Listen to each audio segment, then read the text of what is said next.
Good evening, friends. First, let me wish you a very happy new year.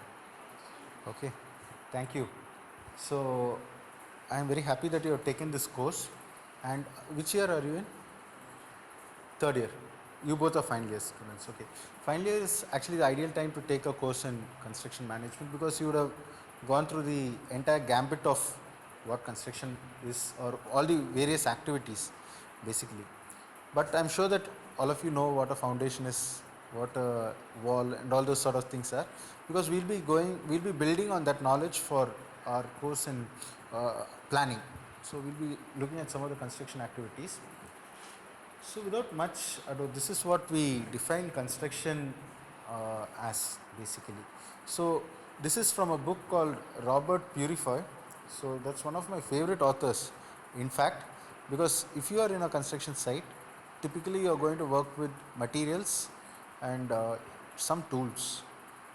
So these tools, how you can quantify, how you can qualify, what can be done to look into it is very nicely given by Purify.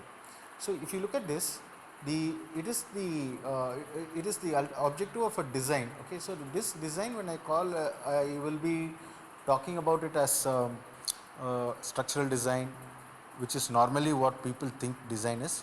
But there are so many other designs like landscape. Landscape also has to be planned. If suppose you're planning a university, it has different needs, and industry has a totally different set of requirements which we may not even be aware of. Basically, we'll not be aware of the specific requirements of an industry maybe till we get into it. Again, we are going to transform the project plan into reality. Okay. So this is the basic thing of construction management. Okay. Lot of things go around us, lot of things are seen by people, but many of the things which people don't know is that civil engineers make things work. For example, if you look at a city, the sewer system and the water supply are two things which people really don't know.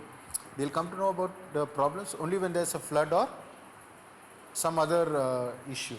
So till that time, nobody thinks that there's a civil engineer working. Our campus is running without any problem because of civil engineers. Okay, so it doesn't mean we are only at the start, but we are also going on till the end. But this particular course is going to look at construction management, and in particular we are going to look at construction as a project also, because construction work is a project in essence. So we'll come into the why we are calling it as a project a little later, but as of now, please be sure that this is going to be a project, and this is what we call our construction industry as. So I think the three of you, this is the first time we are interacting. Okay.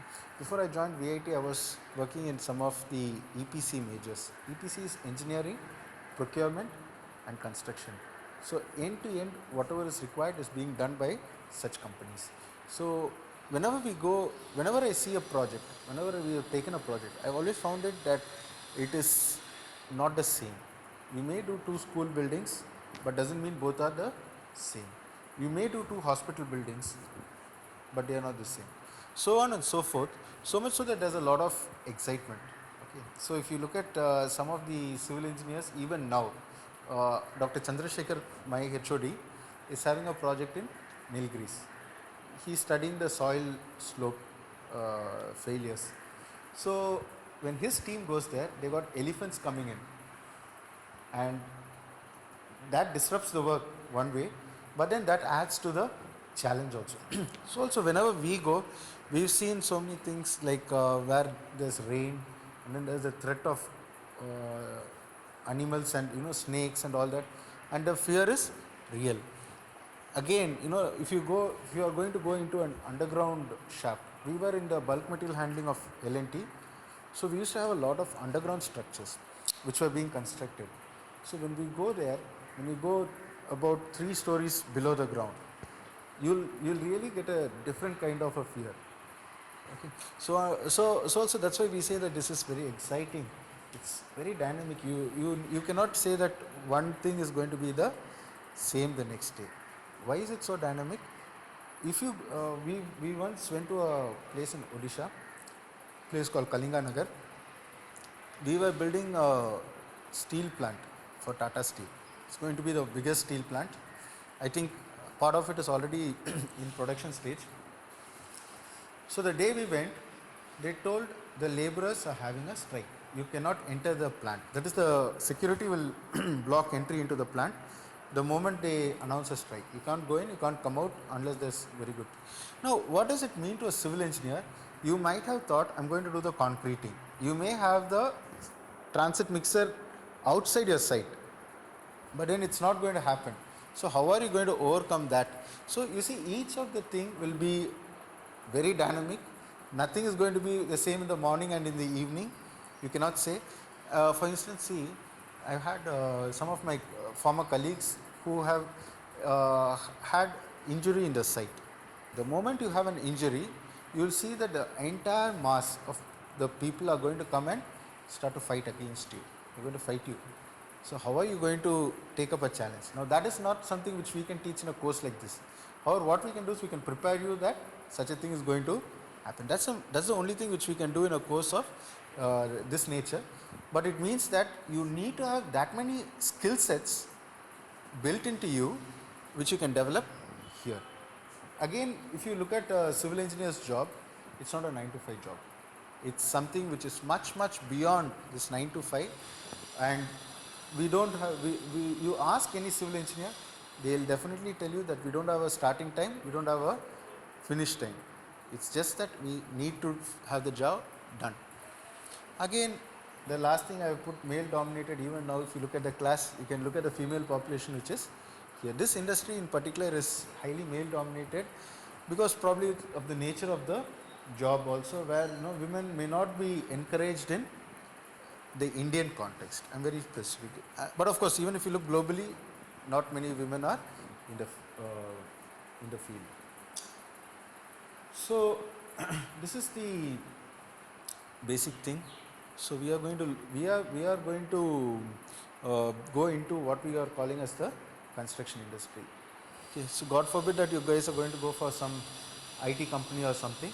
But if you are going into the core for what you have got a training these 3 years or 4 years, you are going to go into the construction industry. And again, you are going to say that this is project based. One of the definitions of project is projects are very unique. Projects do something different, and they got a finish and a start time, well defined finish and start time. So these are some of the attributes of a project which you will find that in a job you have. Of course, if you are in the maintenance or some other thing, you can't call that as project. We are essentially looking at construction activity, not as a civil engineering activity. We are looking at the construction activity which we call as being a project based attribute. I mean, like, this is going to be project based. So these are the attributes which you must develop. We told that we are going to develop some attributes. Now you can just tell if there's anything which has been missed out, we can add that also. Okay. So the thing is that many times you will not have a specific tool, but then it might require that you have to do that in that particular way. So you will have to be very creative and use this, be ingenious, that is, develop with what you have something which you don't have. Again, you have to be a problem solver. Typically, nobody will appreciate if you go to your boss and tell, sir, 10 people have stopped working. Or for example, now this is a very interesting thing. I am now wanting a new broadband connection. So that guy is coming and telling me, sir, all the fellows are gone for Christmas and New Year.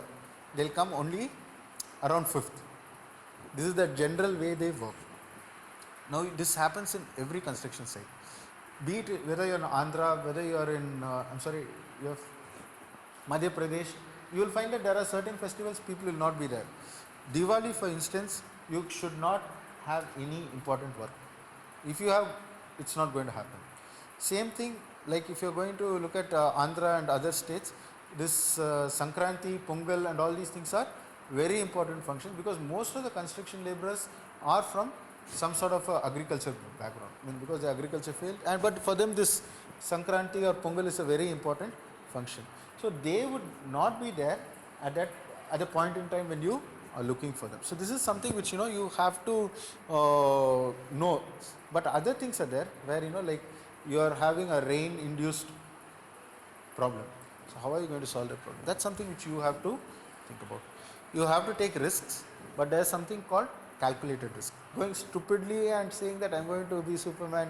I don't know if you saw Superman first episode. He'll take two electric wires and join them. Now that is a risk. That's a stupid thing. But risk means where you know that you may lose, but then you are going to say that it's not going to affect adversely.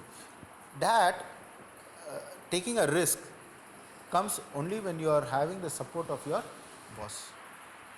So in the construction company where you join, if your company is going to support your initiative, if they know that the risk is going to be risk which will be manageable by the company, because again it's dependent on the size of the company. A small company cannot sustain a loss. Okay, so also here what happens is you need to take some risks, but how you are going to take the risk, what is the basis on which you are taking the risk, has to be well established. So other two, smart worker, yeah, you have to work differently. That's what is the need of the day. For example, in today's Hindu, there was an article on the death of the regular, like 9 to 5 pay or the regular employment. What we call as the regular employment. Regular employment means the company or VIT, for instance, has some responsibility for us. When you say that you are a regular employee, they have to give you some leave. They have to do certain give certain financial benefits also. And as of now, I'm sure that all of you know that the retirement benefit has gone from almost everywhere. So my grandfather retired from the railways. He'll always say his pension is much more than the salary he earned. Okay, but now can we have the same confidence? We cannot. So that is gone. Now the trend is contract employment. The trend is contract employment. In fact, if you are going to become a boss, you may also prefer to go for engaging people on contract. So what is happening is you need to be so smart that you are going to be having the job till you require money. That is, till you live, you need money. So you need to have that. So that is something which will be there only for the smarter of the workers. So you need to work smart.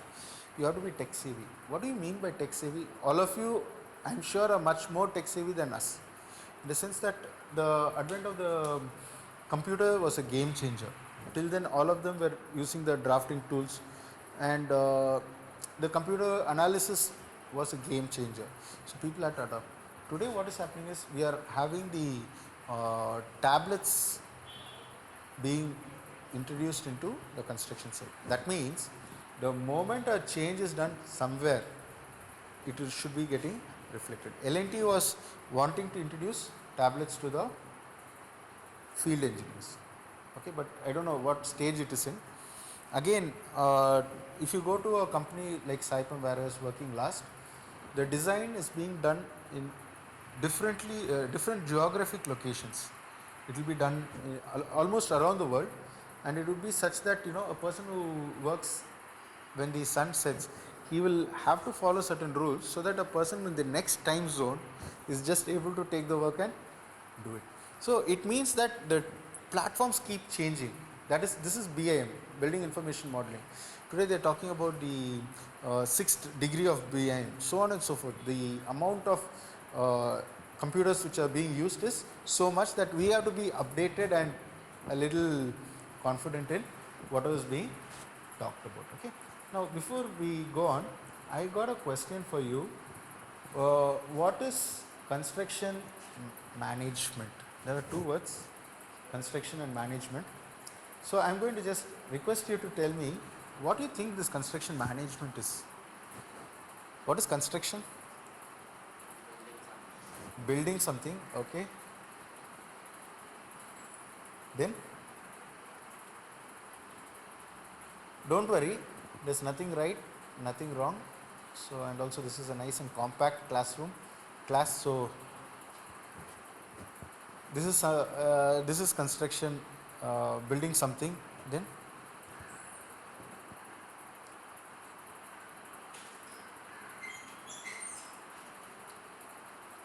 So probably you may be integrating a lot of things together. You may have a lot of small units which you bring and make something bigger, and that is construction. Okay, so you may have a lot of small things which you're going to put into a bigger setup. No, but what is management?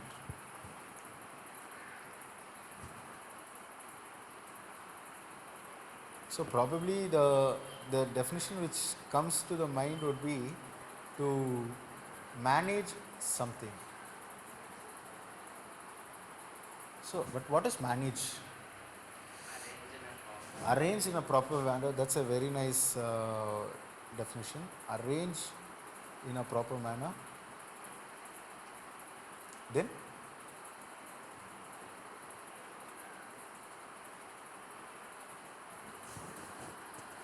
in fact, I guess that summarizes the major things. Arrange. Okay. Now, I'll ask you to just think about the way something which you know very well is being managed. Okay. See, managing can also mean somehow I'm managing my courses. Somehow I'm managing waking up in the morning and getting to college. All this is also a kind of management. But then, if you look at your household, okay, I don't know how many of you have taken an active interest in your household. When I was in school and all that, to buy the vegetable was my responsibility. Okay. Now, if you think that you are buying vegetables for your house, what are the things that you will do? Basically, fresh vegetables. Okay, bargain. Okay, this is lovely, yeah. I love that word which you used. Yeah, bargaining is there. Okay. Okay, you look at the freshness of vegetable, that is great. Then explore options as?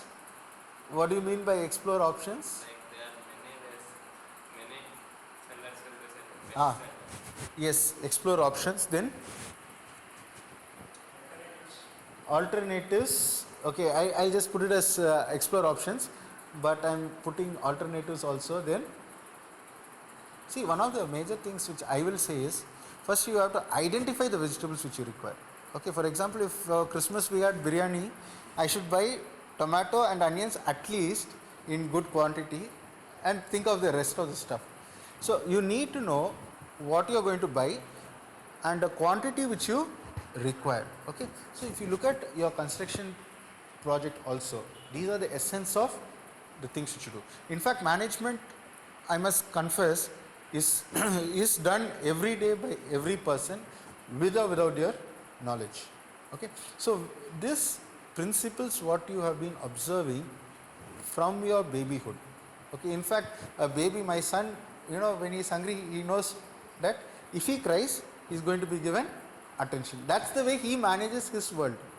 Okay, so we manage differently. Of course, if I go and cry to my boss, sir, you know what is going to happen. So yeah, so this is the basis of management. Okay, bargaining.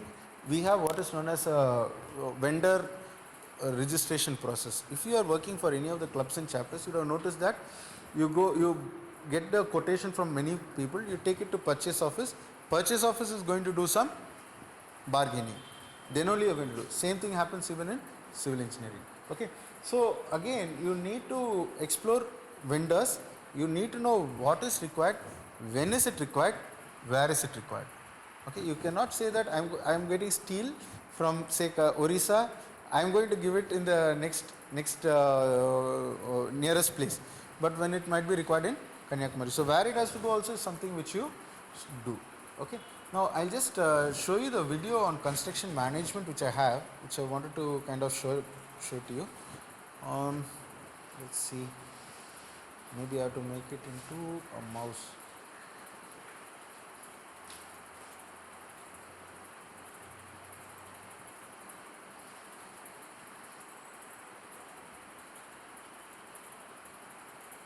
Okay, I don't know. I think the video has not got stored, but I will show it in the next class. What is construction management?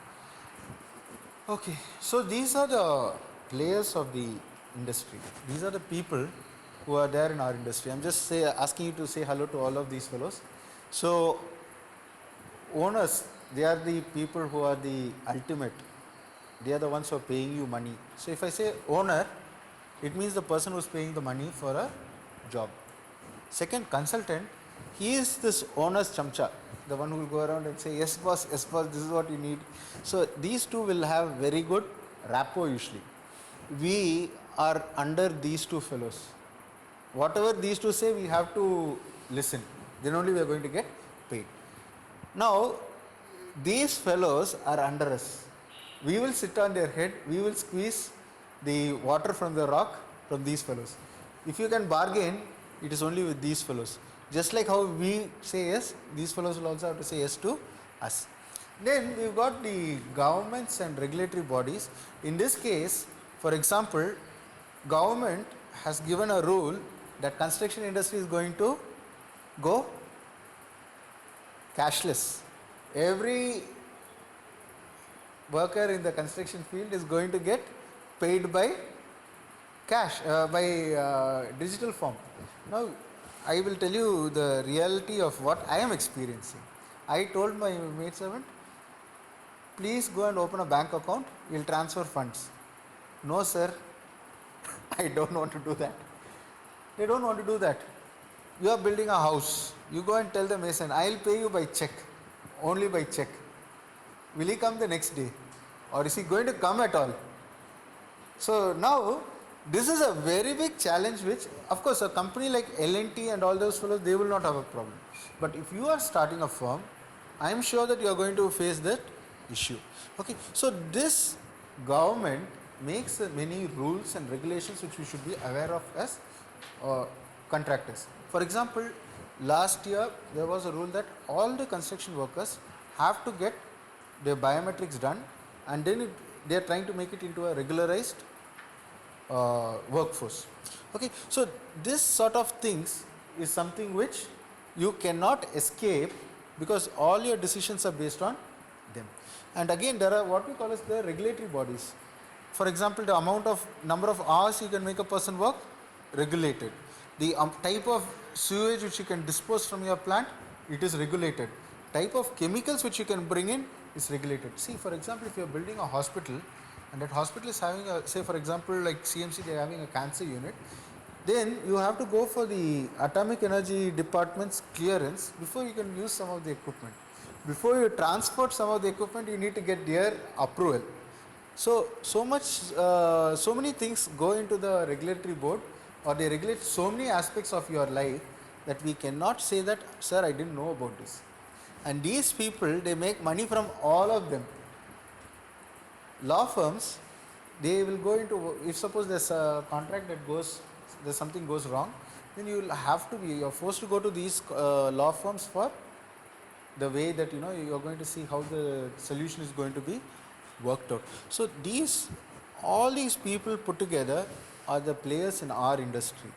Okay, so if suppose we are talking about something, please just remember these titles which we are talking about. Okay, so these are some of the key terms which we'll be using throughout our course. Through the course, we'll be talking about owners, we'll be talking about consultants, and equipment suppliers and manufacturers. I had the privilege of working with these three. All these three, I was part of here. Government usually, we'll have our own, if you go for a big organization, they'll have people who exclusively deal with both of these. I don't know if you participated in, CAL students participated in Buildathon. We had an expert whose work is exclusively to ensure that projects globally meet the regulators' standards. Okay. So this is the life cycle of a project which you typically will be going around. There will be a conception. Somebody will say, I want a project done. Reliance wants a refinery done in Jamnagar. That's an idea which is brought. Okay.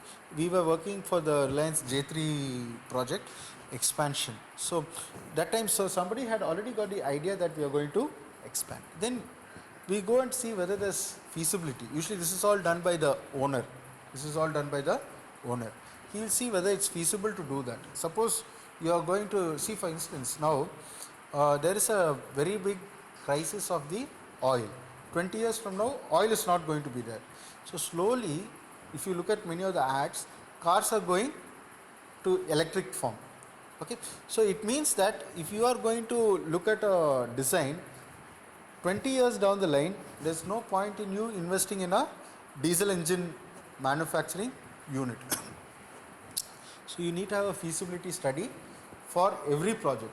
I'm looking at a mechanical project because whatever civil engineers do, we don't do for ourselves.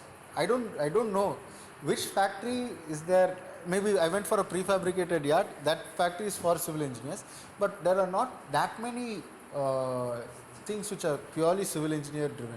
Even a cement plant is mechanical engineer driven. So process and all those people are there. So these work is usually done by them, and we see whether it's going to be feasible to locate a plant in that particular area. What is this feed? Feed is front end engineering design. So the owner will do a initial engineering study to see how much the cost is going to be, how much is going to be the impact in the because of using a particular technology. Nowadays we talk of alternate technologies, so and also alternate construction methodologies. All these things will be done by the owner initially, and then he will release a document called the tender document. Okay. Now once you get it, we will be going in. So this is a process where he will be sending in. He may design, or he may ask us to design. So and then the process goes by a system called tendering. They say they define the work, they advertise it in the newspapers. You have seen that, right? In Hindu and all, notice inviting tender. So they'll invite tenders from people who essentially like contractors, and we will see what is the best price at which we can do. Once it's awarded, construction starts, engineering and commissioning, and then finally closeout. This is what we are all very interested in. What is this closeout? Closeout means we are saying that we have done all the work which you have told us to do. It's fully complete, so please pay us the money. So this is the closeout part of it, and closeout is what we always find problems coming up. Usually the construction manager or project manager will be there till the closeout. At closeout, they'll ask a junior fellow to step in. It might be you. So if suppose you are in the project, know the ins and outs. Okay. So this is what makes it possible.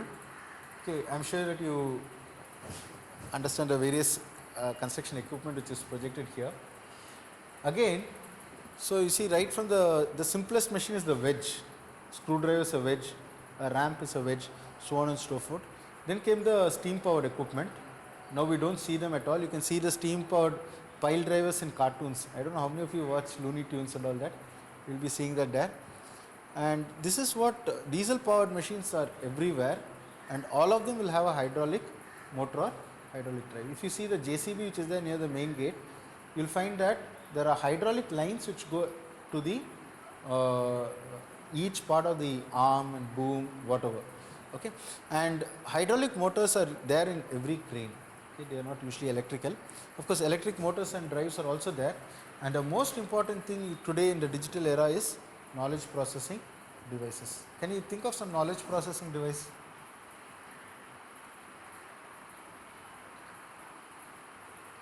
Okay, BIM for instance, it has a lot of knowledge which it's putting in as we require.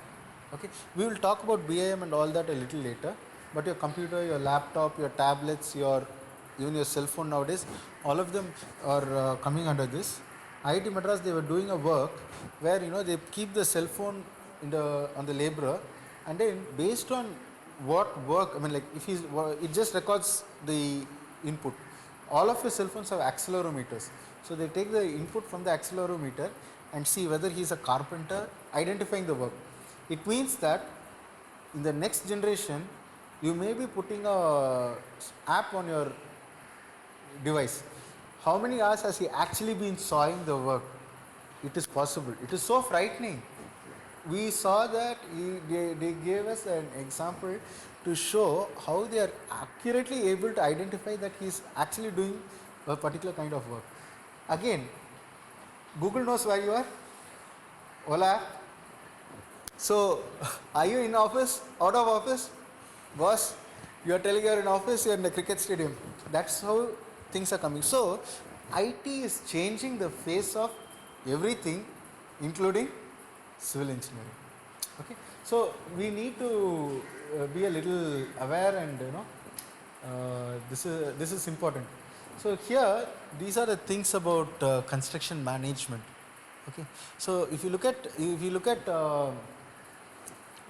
whatever we have talked about, we are having to have a relationship with the client. Then we have to solve. Electrical engineers will give input, mechanical will give input, process will give input, instrumentation will give input. You cannot tell, sir, I am a civil engineer, so whatever you are telling doesn't make sense. Or you cannot take whatever they give and say, yes, this is it. So you got to do a lot of work, and it is important. Again, resource management, just like the vegetables for the household, what is the material which you require, what is the tool that you require has to be planned. That's resource management. Again, financial management. I don't know how many of you have heard about rotation of funds. I'll take money from him, I'll give it to him, he'll give it to that person. So this is essentially the what we call as this is what happens everywhere. So if you are a supplier, you will supply to me some material, I'll give you a credit note and say that within 45 days I'll pay you. What you will do, you will go to him and say, sir, I have supplied so much material, within 45 days I'll get this money, give me some more material. Because if you are not going to be able to have, for example, some supply which you are not willing to give, you are not going to give to some other person, and if you are going to stock up and keep, it's going to be there forever. So you need to have some sort of a mechanism by which you can keep doing this kind of work also. So that actually happens. Then there's a certain amount of risk in whatever you do, and human resource management, which is the toughest, but that's what like we guys have to do. You cannot fight with your laborer and say you didn't do this, you didn't do that, so I'm not going to do that. It's not going to work. Again, statutory requirements is nothing but the legal requirements. They have to be complied fully if you want to continue to do business in a country. And finally, there's this time management, which I'm sure you guys will know well enough. Okay, so do you have any doubt with whatever we have done till now?